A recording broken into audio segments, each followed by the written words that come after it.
So the question is, given below are two statements. One is labeled as assertion A and other is labeled as reason R. तो assertion दिया हुआ है आपको, when a body is projected at an angle 45 degree, its range is maximum. तो ये तो आपके notes में ही होता होगा, ये तो आंसर बिल्कुल करेक्ट है, इसमें तो कोई वो है ही नहीं. Is true. रेंज का फॉर्मूला क्या होता है? U square sine 2 theta divide by जी.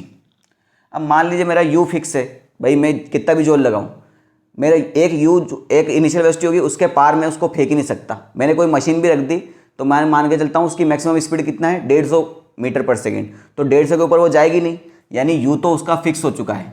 जी एक कांस्टेंट है, वो भी फिक्स है, यानी आर का मैक्सिमम होना किसके ऊपर डिपेंड करता है? साइन 2 थीटा के ऊपर. यानी अगर साइन 2 थीटा की वैल्यू मैक्सिमम हो जाए तो रेंज अपने आप मैक्सिमम हो जाएगी. सिंपल सी बात है. अब साइन थीटा का आपको रेंज पता होगा, साइन थीटा का ग्राफ भी आपको पता होना चाहिए. ग्राफ होता है ये कुछ इस तरह से. तो साइन थीटा की मैक्सिमम वैल्यू होती है बेटा 1 और ये नीचे मिनिमम वैल्यू होती है -1. यानी इसकी वैल्यू जो है 1 से लेकर -1 हो रही थी. तो मैक्सिमम वैल्यू क्या हुई इसकी? 1 हो गई. यानी साइन 2 थीटा की वैल्यू क्या हो जाएगी आपकी? 1.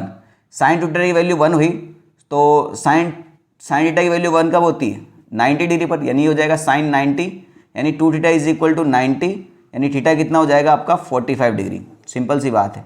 इसी को आप डिफरेंशिएशन करके भी निकाल सकते हैं. मैक्सिमम का कंसेप्ट पता है आपको, d r divide by d theta is equal to 0 करेंगे, d r divide by d theta is equal to 0 करेंगे, आंसर 45 ही आने वाला है. ठीक है. तो पहला वाला तो करेक्ट है कि एंगल 45 डिग्री होगा तभी आपका रेंज कैसा हो जाएगा? मैक्सिमम हो जाएगा. और मैक्सिमम रेंज कितनी हो जाएगी? यू स्क्वायर डिवाइड बाई जी, क्योंकि साइन 2 थीटा तो 1 हो चुका है. सिंपल. रीजन पढ़ते हैं.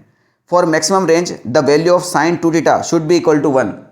तो वही तो हमने किया है, sine 2 theta is equal to 1 होगा तभी रेंज कैसी होगी? मैक्सिमम होगी. यानी असर्शन भी करेक्ट है, रीजन भी करेक्ट है, और रीजन जो है वो करेक्ट एक्सप्लेनेशन है असर्शन का. तो कहाँ है ये?